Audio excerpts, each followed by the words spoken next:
Hello mwana michezo, karibu katika channel yetu ya Michezo Live. Usisahau kusubscribe, kulike, kucomment na kushare na marafiki ili waweze kupata habari zinazohusu michezo.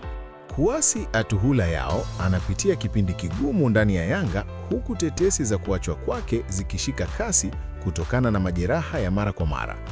Licha ya uwezo wake mkubwa, changamoto ya fitness imewafanya viongozi kutilia shaka uwezo wake wa kuhimili mashindano ya kimataifa. Benchi la ufundi linatajwa kutafuta beki mpya mwenye uhakika wa kudumu uwanjani bila usumbufu.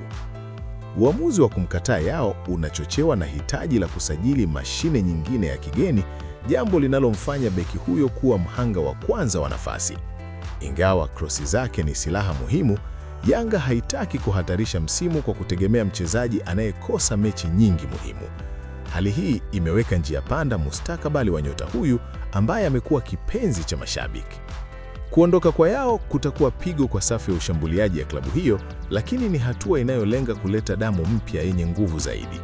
Thamani yake bado iko juu sokoni na huenda akaibukia kwa washindani wakubwa pindi tu mkataba wake utakapofikia tamati au kuvunjwa.